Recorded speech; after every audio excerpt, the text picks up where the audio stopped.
halkani waa BBC oo idin kala hadlaysa muujadaha gaagaaban ee filimada magaalooyinka qaar iyo barta internetka ee BBC.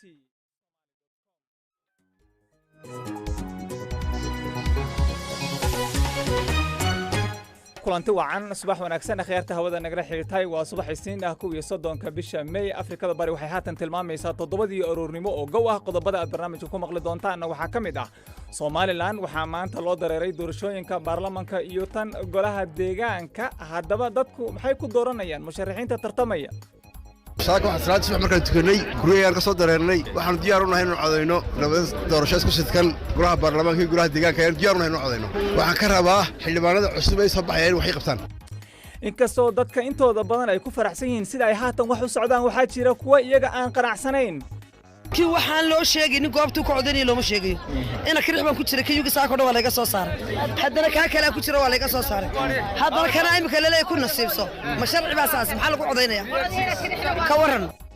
haddaba waa si diyaar garowga guddiga doorashooyinka ee Somaliland iyo maanta shaqada lixdiiba waa la bilaabay si wanaagsan baana u socotaa safafku way nidaamsan yihiin askartana way shaqaynayaan sanduuqyadina waa diyaar qalabkayga iyo waxayga oo dhan way noo diyaarsan yihiin hawsha waxaan rajaynaynaa inay si fiican oo ku dhamaato bilaa mushkilada baaritaan ay BBC-da samaysayna waxaa lagu ogaaday in ciidamada nabadgelyada Uganda ay sanadkii hore shacab aan hubaysnayn ku toogteen dariiqyada magaalada Kampala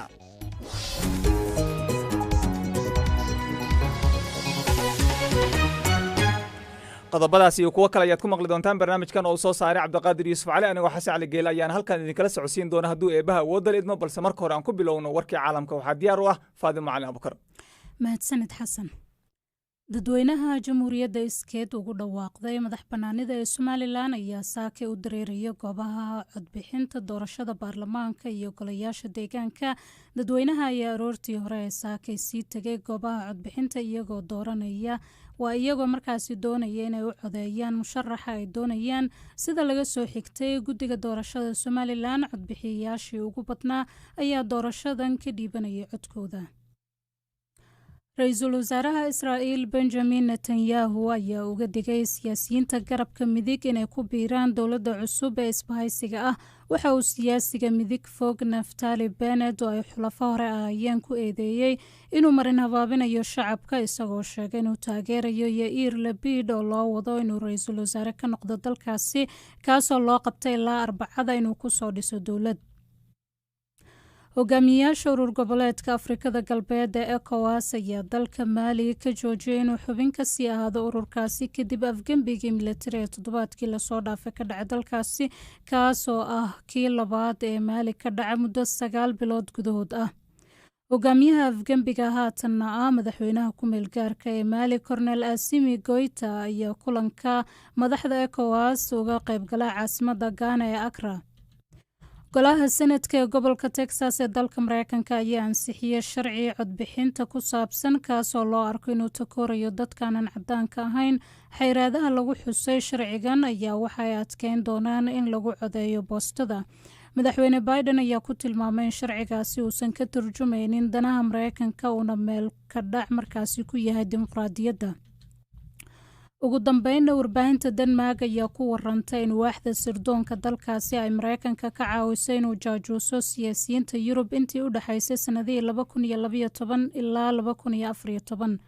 raadiyaha Denmark ayaa sheegay in waaxda FE ay kala shaqeysay hay'adda ammaanka qaran ee Mareykanka NSA inay warbixino ka ururiso saraakiil ka soo jeeda dalalka Jarmalka, Faransiiska, Sweden iyo waliba Norway warkii caalamkana waa nageynta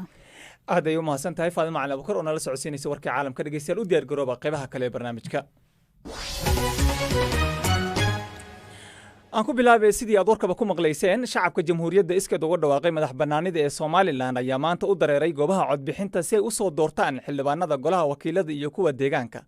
magaalada Hargeysa waxaa ilaa shalay gaaray madax badan oo ka kala socota dalal iyo xubno kala gedisan si ay ula socdaan habka doorashada ay u dhacayso haddaba haatan waxaa qadka si toos ah ugu jira wariyaha BBC magaalada Hargeysa Sadiiq Burmad oo ku sugan goob ka mid ah goobaha dadka ay codkooda ka dhiibanayaan ee Sadiiq subax wanaagsan axmedow subax wanaagsan dhammaantiinba saaka guud ahaanba gobollada iyo degmooyinka Somaliland waxaa looga dareeray codbixinta doorashooyinka isku sidkan ee golayaasha deegaanka iyo tawakiilada oo ilaa 2700 oo goobood oo gobolada iyo degmooyinka Soomaaliland ku kala yaala dadku ay safaf dhaadheer ay ugu jiraan magaalada Hargeysa oo aan ku suganahay siiba xaafadda 150 jidka 150 oo aan soo maray iyo dhowr goobood oo kale aan soo maray haatan si aan ku suganahay jidka 150 ayaa dadku ay safaf dhaadheer ugu jiraan waxaana ay sheegeen in salaadii subax markii ay soo tukadeen ba ay ku soo kalaheen goobaha oo ay safaf dhaadheer ay u soo galeen waxay u badan yihiin ay isugu jiraan qaybaha bulshada dhalinyaro haween oo safaf gaar ah loo sameeyay oo dumarka oo safaf gaar ah loo sameeyay iyo dhalinyarada iyo ragga oo iyaguna safaf gaar ah ku jira qaar ka mid ah dadkii aan la hadlay oo waxa ay ka cabanayaan in ay isweydaarteen goobtii ay ka codeynayeen iyo sidoo kale meesha ay safka ilaa iyo saaka ay ugu jireen waxa jirta in wacyigelin badan laga sameynayay goobta codbixinta message dadka loogu soo dirayay goobta ay ka codeynayaan kaarka ay sitaana xagga dambe ay kaga qoran tahay laakiin dadka waayeelka ah oo xagga akhriska inta badan aan ku fiicnayn ayaa caqabadaasi ay ku badan tahay bal qaar ka mid ah dadka waayeelka aan la kulmay ayaa hadaladoodii waxa ka mid ahaa magacayga saddexan waxa Maxamuud Axmed Maxamed bal BBC dadka dhageysanay waxaad ugu warantaa saaka doorashada codeynta xilligaad sameeyay saaka waxaan salaad subax markaan tukanay guriyaan ka soo dareernay waxaan diyaar u nahay inaan codeyno maxaan ku yiraahday doorashada isku sidkan maxaan ku golaha baarlamaanka iyo golaha deegaanka ayaan diyaar u nahay inaan codeyno marka ujeedada ugu weyn ee safka aad soo gashay salaadii guriga uga soo baxday aad wuxuu dooranaysaa maxaad ka rabtaa waxaan ka rabaa xildhibaanada cusub ay soo baxayeen waxay qabtaan adigu nin dhalinyaro baa tahay oo daayar hore ma codeysay may doorkan bay horeysa waa markii ugu horeysay bal hadda macnaha ku sameynaysaa inaad markii ugu horeysay aad codeyso nooga waran aad iyo saaka goortaad saaka waxaan nimanay markii salaada assalaamu calaykum masaajidka ku tukanay saaka nimanay aad iyo aad baan u faraxsanahay inaan codeyno isbedelna war rajeynaa saaka bal sidaad safka u soo gashay codeynta bay iga waran hooyo waabayna leeleeliyeeno halkii waabay ujeedda laga leeyahay halkii waabay naga kala tuureen aan naqaanay haba saacada waan u taaganahayo ragayaga waan u haynaa codka marka ha guuleystaan dareen caynkiyo ku sameynaysaa ma sha Allah ku niyad samay marra waaxid adigu magacaagu saddexaad adigoo ku bilaabaya magacaygu Cabdiraxmaan Maxamed Cabdi waxaan saakan ka soo tukanay masaajidka si aan u codeyno salaadii subax kadib marka xildhibaanada cusub waxaan doonayaa inay wax noo qabtaan aad dooranayso waay أنا مقاعد من حسن محمد الله تراك يقوى بقول لكن مدان كعبانينا dadkii waxaan loo sheegay in goobtu ku codanay loo ma sheegay ina kirix baan ku jiray kayuga saako dhaw laga soo saaray haddana ka kale ku jira waa laga soo saaray haddana kana imika leeyahay ku nasiibso ma sharci baa saas maxaa lagu codaynaya ka waran marka miyaan hore u sii ogaa in aad goob codaynta ka codaynayso waan ogaa ما تيسكي قاربا قبر لوgu soo qoray agabarda Hargeysa aan joogay ma gabar bantay kara ma way jawaabto imika waxa la yiri kayuga agal ma heshay goobta ma yaman helo wariga wari meeraysanay hay bana khalad markaa saacadu saas ku dhacaysa adiga magacaaga bal ii sheeg waxba ma la khayr been insha Allah saadana ayo halkaas aan ku jiro imika la yiri saada waa xagan way marka ay ma ku wada heshay goobtaada adigu wali hagaagu magacaaga saddexan BBC ba kula hadlaysa bal waxaad noo sheegtaa dareenkaaga iyo saaka codeynta wallahi dareenkayga aad buu wanaagsan yahay insha Allah doorashada waxaan rajaynayaa doorasho wanaagsan oo noqoto dadkuna aad bay u soo kalaheen waxaan kaliya aan ku wargelinayaa inuu komishiga doorashooyinka hore u bilaabo doorashada saanay dadku hadhow cadaalad ugu kullaan dad waaweyn baa jira dad jirecsanaan taasoo saacado taagnaan karin baa jira dadkuna aad bay marka saaka diyaar baad ha aad baan doonayaa inaan codeeyo salaad baan hore soo kala horna waan soo quraacay magacaaga walaal magacaaga Mustafa Ali Yaasiin Sidiq Maxamed Barbaad awaan aad baa ku salaamaya hawl fiican baa socota saaka shantii subaxnimo halkan imidano waxaan u nimid inaan codkayga dhiibto ma sha Allah waan dhiibanayaa in yar oo saluuga mooyaane wax kale waa okay maxaad saluugsantahay waxa yar saluugsanay sida u wadaan qorshaha qoladan gudida u qooxil saartay maqsinka maxaad saluugsantahay baa saacadna loo sheegay waxaan saluugsanahay dadkii oo la isku dhex daadiyo leeyahay wixii amay dhinaca maran wixii sii dhinaca maran oo dadkii jaha wareereen goobtaadii ma haysatay anu goobtaadii aami karo si rasmi ah helay aad baa waasatay kuwaas waxay ahayn qaar ka mid ah shacabka magaalada Hargeysa oo wariyaha BBC da Sadiiq Burmad kula kulmay goob codkooga ay ka dhiibanayeen Sadiiq wali qadka ayuu ku jiraa Sadiiq waxaa jirta in dad badan ay isu soo baxeen marka guddiga doorashooyinka sidee buu isugu diyaariyay arrintan iyo dadkan tirada badan ee codkooga dhiibanaya xasanow inkasta oo guddiga doorashooyinku dee ay fara badan yihiin oo doorashada ay ka qayb galayaan ilaa 14,000 oo shaqaalaha ka shaqaynaya goobaha ah goobaha kooban ee markaanu soo marnay siiba goobtan aan haatan ku suganahay ayaa waxaan weydiiyay cabashada ay dadkan ay qabaan gudoomiyaha goobta iyo sida ay u xalinayaan iyo waxay koog yihiin marka waxay ii sheegtay inay xalinayaan hadaladeedina waxa kamid ah hawsha saaka si fiican bay u socotaa shaqada 6diiba waa la bilaabay inkastoo wali dadkii codayntu ay safafkii ku jiraan oo wali aanay cid codaynin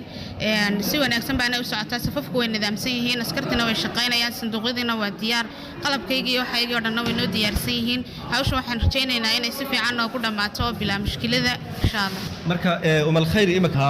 wali dadkii codayn lahaayeen may soo galeen safafku way ku jiraan waan la soo kulmay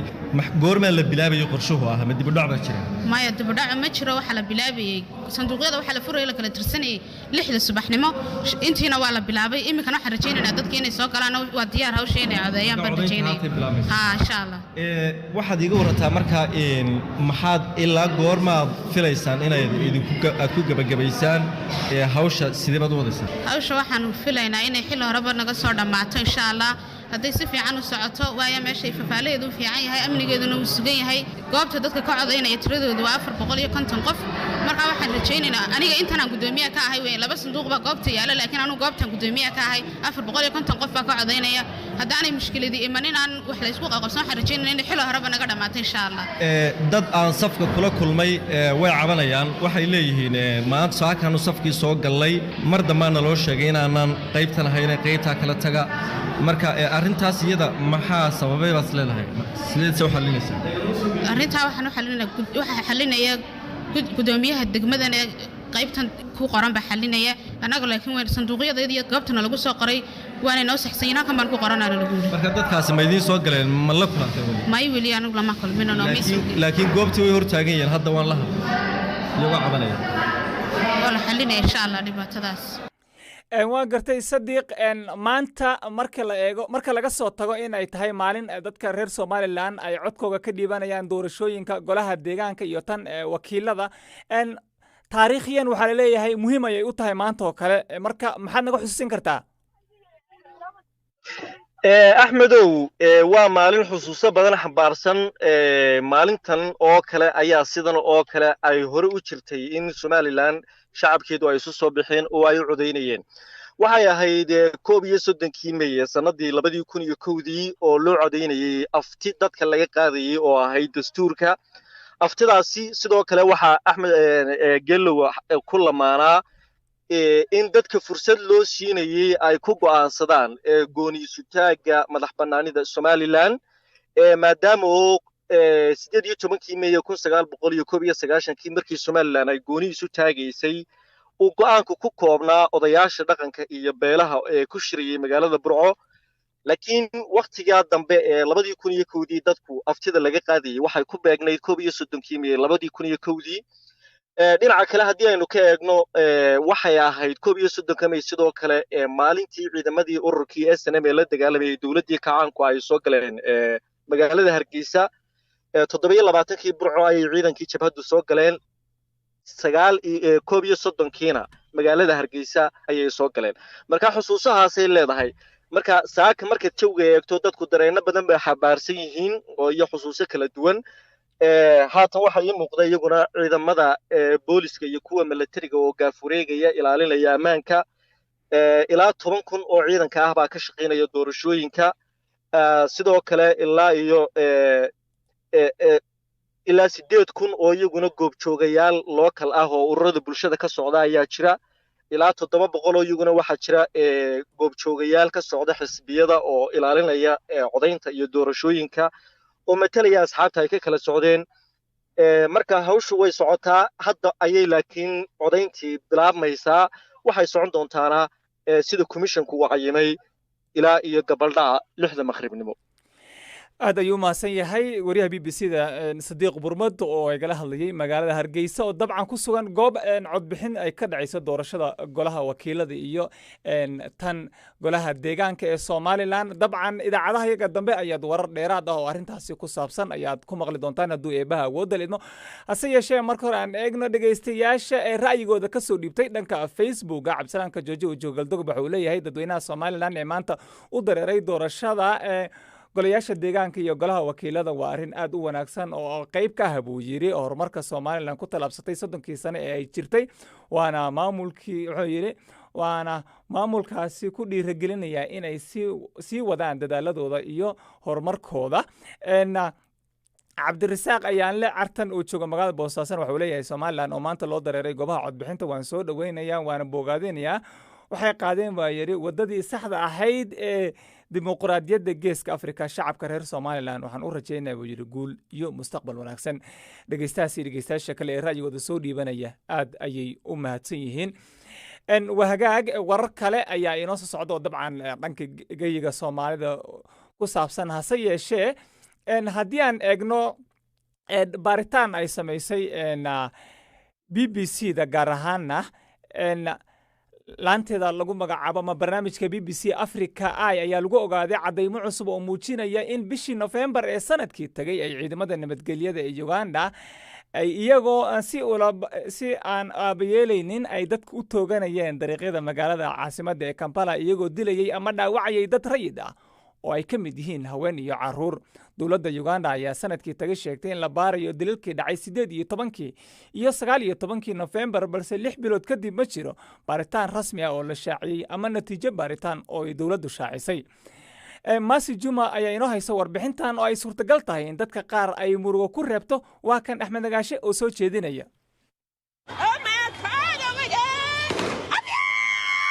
dilalku waxay dhaceen bishii November hore markaas oo ay soo dhaway doorashada Uganda waxa ka horeeyay mudaharaado qalalaase wato oo bilaabmay markii la xidhay murashaxa mucaaradka Robert Kyagulanyi oo ku magac dheer Bobi Wine xildhibaanka heesaaga ayaa doonayay inuu la tartamo madaxweyne Yoweri Museveni oo 35 sannadood talada dalka hayay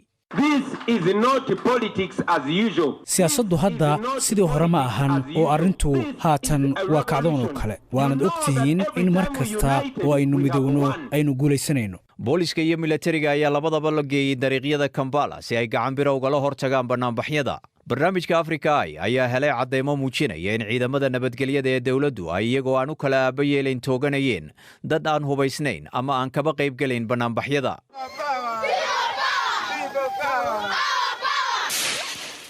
dadka waxaa ka mid ahayd Kamyat Nangobi oo ahayd hooyo 28 jir oo 4 caruur dhashay oo ahayd warato ka shaqaysata wadada la yiraahdo Kampala Road cunta u sii sidee awgeed oo la yiraahdo Muslimu Musimani markii ay u dhimatay xabad madaxa kaga dhacday awgeed oo sugayay ayaa maqlay dhawaaqa rasaasta markaasuu dibadda u baxay bal hadda si uu eego waxa dhacay isagoo isla cadeyn buu noqon doonaa ayuu sawir ka qaaday meydka Kamyat oo wadada yaal waan ogaa in la gaari doono waqtigan oo aan dawladda u cadeyn doono in la iska dilay baaritaan uu sameeyay barnaamijka Africa ee BBC-du ayaa lagu darsay muuqaal cadeyn ah oo ay ka muuqdaan askar saaran gaari boolis oo lambarkiisu yahay UP 5564 in ay dileen Kamyat baaritaanka BBC-du waxa kale oo muujinaya in muddo daqiiqad gudaheeda ugu yaraan 3 qof oo kale la dilay ama dhaawac halis ay gaarsiiyeen ciidamada nabadgelyada ee watay isla gaariga Kamyat ku toogtay wadada Kampala Road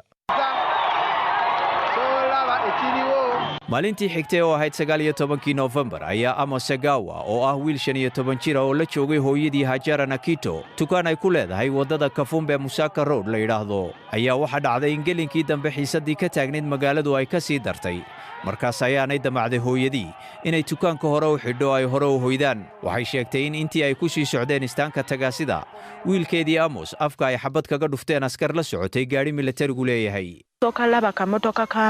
annagoo lugeynayna ayaa waxaan arkay baabuurka ay roondada ku sameeyaan ciidamada wuxuu ka soo socday dhanka Mengo wuxuuna ku sii jeeday isgoyska Clock Tower waxay si toos ah u bartilmaameedsanayeen dadka wayna tooganayeen militariga ayaa toogtay inankayga baabuurkii uu dhaqaaqay iyagoo weli toogashadiisii wada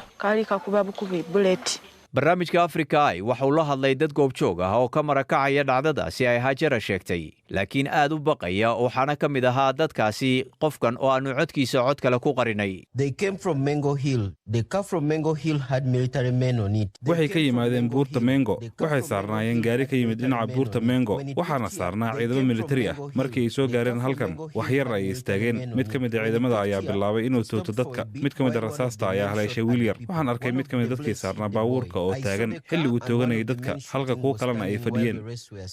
Inta ay caddaysay dowladda Uganda tirada dadka lagu dilay intii ay howlgalladaasi socdeen bishii Noofambar 18 iyo 19 waa 50 qof. Maalmihii xigay ayaa wasiirka nabadgelyada dalkaasi General Eli Tomwine isku dayay inuu qiil u helo dilalka dhacay. boolisku waxa ay leeyihiin xaqa ay kugu toogan karaan kuguna dili karaan haddii aad gaadho xad go'an oo rabshadoolanimo ah. wuxuu sidoo kale sheegay inay dowladdu dhimashadaasi baadhayso.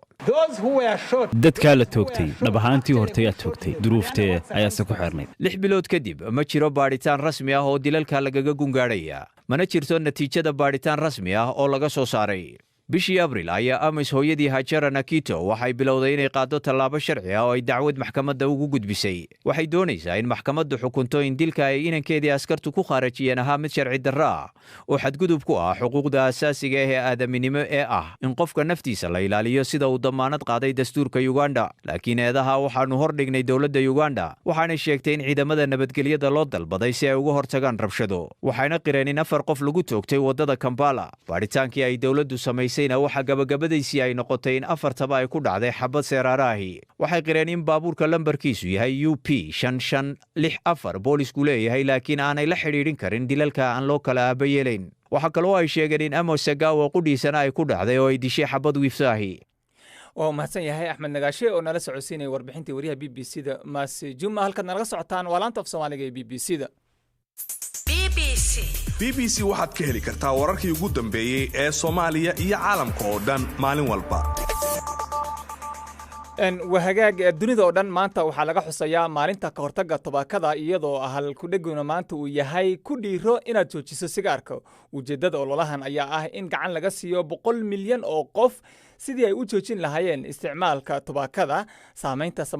safmarka COVID-19 waxaa ka mid ah in malaayiin qof oo sigaarka cabaa ay doonayaan inay joojiyaan maadaama ay cudurkan COVID-19 uga halis badan yihiin dadka kale. Dr. Cismaan Cali Gaboose oo ka howlgalay Isbitaalka Kenyatta Hospital ee magaalada Nairobi ayaa Cabdiraxmaan Cali Dhimbil uga warramay xuska maalintan iyo dhibaatooyinka caafimaad ee tubaakadu u leedahay caafimaadka qofku. walaal waxay ka dhigan tahay maalinta xuska ka hortagga tubaakada tahay inaan marna la ilaawin cudurka dhibaatada ay keeni karayso iyo mashaakilka ka dhalan karaya tubaakada. marka waa maalin muujinaysa inaan la ilaawin oo dadkii lagu dhiirigeliyo oo la xuso weeyaan. khataraha dhanka caafimaad ee ka dhalan kara maxaa ka mid ah? tubaakada 2 nooc baa loo qaybiyaa mid daqiiqa leh iyo mid aan qiiqa lahayn. tubaakada qiiqa leh waa sigaarka iyo shiishada kuwaas waa kuwa qiiq leh weeyaan. nooc kale waxaa jirta oo la yiraahdo tubaakada aan qiiqa lahayn waxaa ka mid ah buuriga oo kale oo dadku ay daanka ama canka hadba sida dhulka Soomaalida loo kala yaqaano. marka taasna waxaa la yiraahdaa tubaakada aan lahayn qiiqa. marka waa labada nooc baa loo qaybiyaa. dhibaatada caafimaad ee labaduba ku heliyaan waxa weeyaan waxa ugu badan cudurrada ay keenaan kansarka ku dhaca afka waxaa ka mid ah tubaakada daanka la geliyo ama buuriga oo kale. dhibaatooyinka ay keento waxaa ka mid ah in qofku afka uga dhaco kansar ama dibinta hoosteeda ama ilkaha ciridka uu kansar uga dhici karayo. tan kale ee sigaarka ee qiiqa leh dhibaatooyinka iyadu ay leedahay waa mashaakil fara badan. waxaa ka mid ah cudurrada sanbabka ku dhaca ay leedahay oo ugu horeeya kansarka sanbabada ku dhaca. waxay leedahay in xinjirowga ama stroke dhiigga ku dhaca ay qayb ka qaadato. waxay leedahay cudurrada inflammationka ama ishaag caraska ama sanbabku uu wax diidayo inuu ku dhaco. liista la gaari karayo iyo tiro la gaari karayo ma laha sigaarka marka laga hadlayo dhibaatooyinkiisa. markaaynu bal dhulkii Soomaalida eegno waxaad moodaa inay ku soo badanayaan balwadahaas kala duwan siiba noocyada tubaakada aad sheegtay. maxaa la gudboon baad isleedahay si maamulada deegaamada ka jira dhulka Soomaalidu looga hortago oo loo xakameeyo? dawlad kasta waxay leedahay wax shuruuc hagaya qaabka looga hortagayo iyo shuruucda ay dhigato inaan sigaarka ka qiiqa leh lagu cabi karin meelaha public ah haday hudheelada tahay haday maqaaxiyaha tahay. talabaadna waxa weeyaan inaan la dhiirigelin qofka caba sigaarka. waxa kale oo baryahan soo badanaya dawooyin cusub oo ma cusba laakiin hore way u jiri jireen laakiin aad moodo imika gacantii inay u galeen dad aan ahayn bahdi caafimaadka. dawooyinka waxaa ka mid ah kuwa tramadolka loo yaqaano. waxaa ka mid ah dawooyinka xooga badan oo xanuun baabiyaha loo isticmaalo isticmaalo ayaguna khatartooda ay kasii badan tahay sigaarka marka la eego oo qofku marxalad gaari kara aanu noolaan karin dawadaa daraaddeed inuu isticmaalo maahan hodhowna wuxuu ku dambayn doonaa inay dhibaatooyinka dawooyinka ka dhalanaya oo dhulka Soomaalida iminka deegaamada qaar aad looga isticmaalo dhalinyaradu ay isku mudaan hablo iyo inamo ku doona ha noqdeen inay dhibaatada kama dambaysta ay noqon doonto inuu qofka naftiisu ay dawadaas u galaafato marka maamulada Soomaalida waxa la gudban in loo kontrolo in la dhiirigeliyo si sigaarka loo joojin lahaa canshuur fara badan la saaro dadka soo dejinaya si ay ruuxa ganacsatada faraha uga qaado marka waxaas oo dhan marka la isku soo duuduubo waa wax u baahan walaal in ruuxa maamulada Soomaalida ay shaqo fiican ka qabtaan haddii canshuur ku kordhinayaan haddii laga dhiirigelinayo haddii sharci laga soo saareen dadweynuhu ayna ku cabin meelaha wadooyin ruuxa public ay dadweynuhu wadaagaan ee bas kale ee hudheelada leh ee maqaaxiyaha weeyaan xuska maalintan joojinta tubaakada waxaa halkudhig looga dhigay ku dhiiro inaad iska joojiso sanadkan marka bal dadka balwada leh ee isticmaala maxaa la gudboon si ay isaga joojiyaan inagoo ka eegayna dhanka caafimaadka walaal Cabdiraxmaan waxa la gudboon dadka sigaarka caba waa marxalad bay soo maraan mar qofku waa qof bilow ah oo weeyaan marka sigaarkii bilaabay oo iska jooji karay qofna waa qof qabitamay marka qofka sigaarka qabitamay wuxuu u baahan yahay ee sigaarkii la nool ee muddo isticmaalayay waa qof u baahan inuu tala caafimaad helo waxa jira dawooyin ama xanjo qofku calaalinayo oo bedelka noqon karaysa sigaarka qofku markuu muddo xanjada isticmaalana uu iska jooji karayo oo waxyaalaha loogu joojiye ka mid tahay waxa kaloo ka mid tahay dhiirigelin qofkii la sameeyo oo qofkii la dhiirigeliyo oo laga dhiirigeliyo waxa loo dhiirigeliyo inuu sigaarkiisa uga joojiyo waxa kaloo muhiim ah iyaduna in dadweynihii iyo dawladdii waliba gaar ahaan dawladda iyo qaybta warbaahinta wacyigelin ballaaran la sameeyo qofku si sigaarka u joojin lahaa marka talada dhakhtarka shuruucda dawladda wacyigelin warbaahintii iyo dawladdiiba laga helo dhammaantood waxay keeni karayaan inuu qofku sigaarka si fudud u joojiyo kii qabitimay waxa kaloo muhiim ah dadka sigaarka caba ee imikada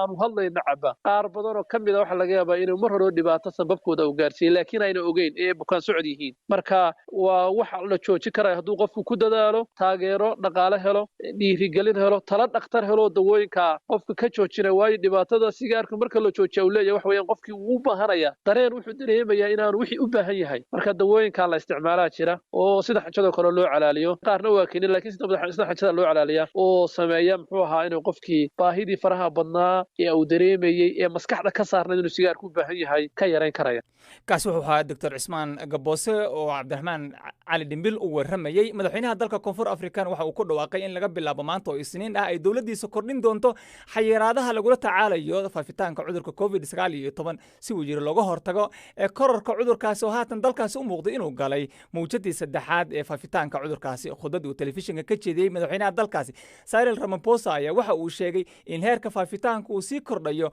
oo uu gaaray heer aad looga walwalo We are advised by our experts that a positivity rate of over 5% is a cause for concern. waxay khubaradeenna nagula taliyeen in heerka dadka uu soo ridanayo cudurka COVID-19 uu ka badan yahay 5%, arrintaa oo walaaceeda leh. Gobollada Free State, Northern Cape, North West iyo Gauteng waxay gaareen heerka mawjadda saddexaad ee faafitaanka cudurkan. Waqti yar unbaa inaga xiga in guud ahaan dalka oo dhan uu galo mawjad saddexaad oo faafitaanka cudurkan ah. It may only be a matter of time before the whole country will have entered a third wave. ciyaaryahanka kooxda Chelsea ayaa diyaar u ah in xilli ciyaareedkan ay dib ula soo wareegto weeraryahanka Inter Milan ee Romelu Lukaku iyadoo kooxdan ka dhisan dalka Talyaaniga ay isu diyaarinayso inay dhageysato kooxaha danaynaya 28 jirkan u dhashay dalka Belgiumka idaacadii uu soo saaray Cabdiqaadir Yusuf Caliina waa naga inta aniga waxa Cali Geelaya in la socodsiinayay tan iyo labada duhurnimo waa BBC-da idin leh sidaas iyo nabad gelyo